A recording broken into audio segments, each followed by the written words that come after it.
हद से ज़्यादा सीधा साधा होना भी ठीक नहीं है, क्योंकि जंगल में सबसे पहले सीधे पेड़ों को ही काटा जाता है। यह बिल्कुल सत्य है कि भले लोगों का खूब फायदा उठाया जाता है और अच्छे लोगों को जीवन में अनेकों दुखों का सामना करना पड़ता है। इसलिए हमें कभी भी किसी को अपना फायदा ना उठाने देने की आवश्यकता है, बल्कि हमें दूसरों को मर्यादा में रखने के लिए खुद को परिस्थितियों के अनुसार बदलना सीखना चाहिए। अच्छे लोग अक्सर निस्वार्थ, सहानुभूति और सद्भाव के साथ अपना जीवन जीने का प्रयास करते हैं, लेकिन जब उन्हें दूसरों के साथी लोगों के साथ संघर्ष करना पड़ता है तो वे कठिनाइयों का सामना करें। यह उनकी स्वाभाविक प्रकृति है कि वे अन्य लोगों की मदद करने और सहायता करने के लिए तत्पर रहें, चाहे वह किसी भी परिस्थिति में हो। हालांकि बहुत बार देखा गया है कि संघर्ष से उन्हें आपातकालिक या दुखदायक परिस्थितियों का सामना करना पड़ता है, या शायद कर्म की संगति होती है जहां अच्छे लोग को अपनी सीमाओं से बाहर उठने की आवश्यकता होती है। वे अपने स्वयं के लिए नहीं बल्कि दूसरों के लिए समर्पित होने का प्रयास करते हैं। ऐसी परिस्थितियों में एक महत्वपूर्ण सीख मिलती है। हमें दूसरों को मर्यादा में रखने की क्षमता का अभ्यास करना चाहिए। यह हमें समझना चाहिए कि हमारे संघर्षों और दुखों का कारण हमारी निस्वार्थ प्रवृत्ति नहीं है, बल्कि यह हमारे आसपास की परिस्थितियों की वजह से हो रहा है। हमें अपने कार्यों और सेवाओं के माध्यम से समाज में सकारात्मक परिवर्तन लाने का प्रयास करना चाहिए, परंतु हमें सुनिश्चित करना चाहिए कि हम खुद को भी संघर्ष के लिए तैयार रखें। सारांशतः हमें यह समझना चाहिए कि अच्छे लोगों को जीवन में संघर्ष का सामना करना पड़ सकता है। हमें दूसरों का सम्मान करना चाहिए और उन्हें मर्यादा में रखने की क्षमता को सीखना चाहिए जब भी परिस्थितियां अनुकूल नहीं हो। इससे हम अपनी अच्छाई और सेवा भाव को बनाए रख सकते हैं और साथ ही खुद को भी संघर्ष के लिए सजग रख सकते हैं। तो दोस्तों, उपर्युक्त बातों को साझा करने के लिए आज हम आपके लिए लाए हैं गौतम बुद्ध की कहानी अच्छाई का फायदा। दोस्तों, ऐसा कंटेंट बनाने में काफ़ी मेहनत लगती है, इसलिए हमारे चैनल को सब्सक्राइब करें और हमारी मेहनत को सार्थक करें। स्वागत है आप सबका। आज की इस कहानी से आपको प्रेरणा मिलेगी। भगवान बुद्ध के जीवन की ऐसी कई घटनाएं हैं जो हमें जीवन में सही मार्ग दिखाती हैं। आज भी हम उनके जीवन की एक घटना को कहानी के माध्यम से आप तक लेकर आए।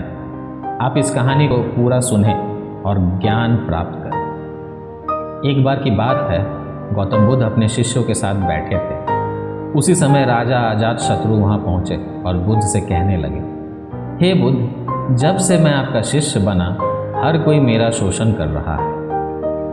आपका शिष्य बनने से पहले सभी लोग मुझसे डरते थे, क्योंकि उस वक्त मैं बहुत कठोर था और मैं किसी को भी मौत की सज़ा देने से पहले एक बार भी सोचा नहीं करता था। लेकिन आपका शिष्य बनने के बाद मेरा किसी को दंड देने का मन ही नहीं करता और ना ही मुझे गुस्सा आता है।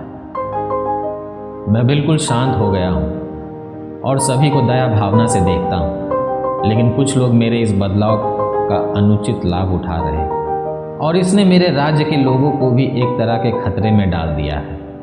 कृपया आप मुझे बताएं कि मुझे अब क्या करना चाहिए। राजा अजातशत्रु की यह बात सुन गौतम बुद्ध उन्हें एक कहानी सुनाते हैं। कहानी कुछ इस प्रकार है। एक बार एक बड़े पेड़ के नीचे एक जहरीला सांप रहता था। पेड़ एक गांव के पास में एक कोने में हुआ करता था। वहाँ अक्सर सुबह शाम लोग बैठक लगाते थे और खूब बातें किया करते थे। लेकिन जब से उस पेड़ के आसपास उस सांप को देखा गया, तब से लोगों ने वहाँ जाना बंद कर दिया। लेकिन कुछ लोग तो जानबूझकर वहाँ सांप को देखने जाया करते थे और उसे छेड़ा करते थे। अब उस सांप को जब खतरा महसूस हुआ तो उसने खुद के बचाव के लिए लोगों पर हमला करना शुरू कर दिया। वह सांप अब अपने क्षेत्र में लोगों का आना भी बर्दाश्त नहीं करता था, जिससे गांव के कई लोगों की जान जाने लगी।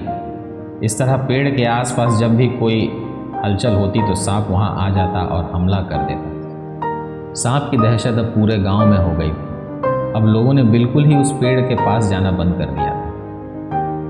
एक दिन एक भिक्षु उस गांव से गुजर रहे थे।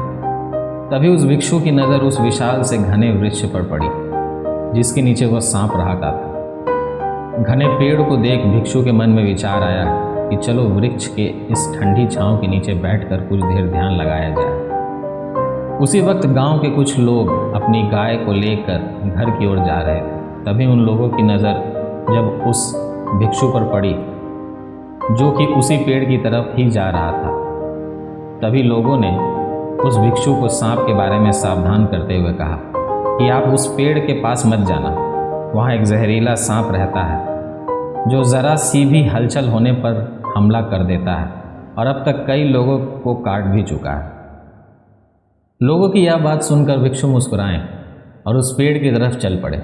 जगह को थोड़ा साफ करके जैसे ही भिक्षु ध्यान करने के लिए बैठे, तभी सांप हलचल सुनकर भिक्षु के सामने आ पहुंचता है और फुफकारने लगता है। फुफकार की आवाज़ सुन भिक्षु की आंख खुलती है और वह सांप को देखने लगते हैं। वह सांप की आंखों में देखते हुए एक मंत्र बोलते हैं और मुंह से फूंक मारते हैं। तभी चमत्कारी रूप से वह सांप भिक्षु से बात करने लगा। अब दोनों एक दूसरे की भाषा को समझ सकते हैं। सांप भिक्षु से कहता है, हे मनुष्य, क्या तुम मुझसे नहीं डरते? क्या तुम नहीं जानते यह मेरा क्षेत्र है और यहाँ आने की किसी की हिम्मत नहीं है? साधु ने करुणा से कहा, हे मित्र, इसमें डरने की क्या बात है? मैं किसी चीज से नहीं डरता, क्योंकि जब मैं जीने का लोभ ही नहीं रखता तो मृत्यु का क्या डर। सांप भिक्षु की यह बात सुनकर चौंक गया, क्योंकि सांप की इससे पहले ऐसे लोगों से मुलाकात हुई थी जो उसको मारना चाहते थे या उसके डर से भाग जाते थे, लेकिन वह ऐसे व्यक्ति से कभी नहीं मिला था जो उससे नहीं डरता। सांप भिक्षु से इतना प्रभावित हुआ कि वह भिक्षु के चरणों में पड़ गया और बोला, हे प्रभु, आप बिल्कुल सही कह रहे हैं। आज तक मैंने जो कुछ भी किया अपनी जान बचाने के लिए किया। अपने क्रोध के चलते ना जाने कितने निर्दोषों की भी जान ले ली। इसके बाद भिक्षु सांप बहुत सी बातें समझाकर वहाँ से चला गया। भिक्षु की बात से प्रभावित होकर सांप ने निश्चित किया कि आज से वह किसी को नहीं काटेगा। वह अपने क्रोधी स्वभाव को त्याग देता है, दूसरों को काटना बंद कर देता है, लेकिन इसका नतीजा उल्टा निकलता है। जब लोगों ने देखा कि सांप ने लोगों को काटना बंद कर दिया है, तो लोग उसका फ़ायदा उठाने लगे। जो लोग उससे दूर भागते थे वो उसके पास आने लगे और सांप को परेशान करने लगे।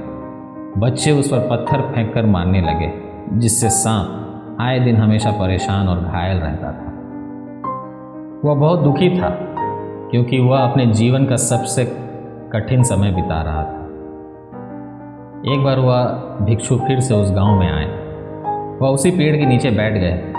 तभी भिक्षु की नज़र जब दैन्य हालत में पड़े उस सांप पर पड़ी, तो भिक्षु ने उस सांप से पूछा कि मित्र, तुम्हारी ये हालत कैसे हो गई? तुम इतने घायल और इतने दैन्य स्थिति में कैसे आ गए? सांप ने कहा, जब से आपने मुझे अपने हिंसक स्वभाव को छोड़ने के लिए कहा, तब से मैंने निश्चित किया कि अब मैं किसी पर हमला नहीं करूँगा। मैंने क्रोध करना छोड़ दिया और शांति को अपना लिया, जिसका नतीजा ये हुआ कि लोग मुझे परेशान करने लगे, दुर्व्यवहार करने लगे। कोई पत्थर से मारता है तो कोई डंडे से पीट कर चला जाता है। सांप की यह बातें सुनकर भिक्षु ने कहा, मित्र, मैंने तुमसे कहा था कि बेवजह दूसरों को मत काटो, लेकिन मैंने तुम्हें तुम्हारी आत्मरक्षा के लिए हमला करने से नहीं रोका था। कहानी सुनाने के बाद बुद्ध ने राजा से कहा, हे राजन, तुमने भी मेरी बात गलत तरीके से अपनाया। मैंने आपसे अपने कर्तव्य को छोड़ने के लिए नहीं कहा था, किंतु आप अपने कर्तव्य से भी विमुख हो गए। आप एक राजा हैं, अतः पूर्ण रूप से भिक्षु की तरह व्यवहार करना आपको खतरे में डाल सकता है। आपको सिर्फ अंदर से भिक्षु की तरह रहना था और बाहर से राजा की तरह, ताकि ज़रूरत पड़ने पर खुद की प्रजा और राज्य की रक्षा कर सको। दोस्तों, बिल्कुल ऐसे ही जंगल में भी होता है। जो सबसे सीधा पेड़ होता है उसको सबसे पहले काटा जाता है, और यही कानून दुनिया के लोगों पर भी लागू होता है। अच्छे भोले लोग का खूब फायदा उठाया जाता है। अच्छे लोगों को जिंदगी में अनेकों दुखों का सामना करना पड़ता है, इसलिए कभी भी किसी को अपना फ़ायदा मत उठाने दो।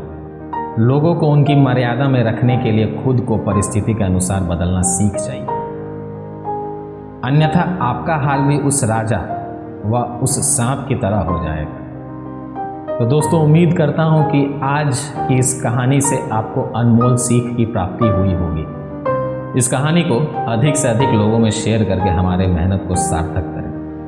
ऐसे ही मज़ेदार और प्रेरक कहानी सुनने के लिए हमारे चैनल को सब्सक्राइब करें। Do subscribe our channel wise words, because wise word creates piece.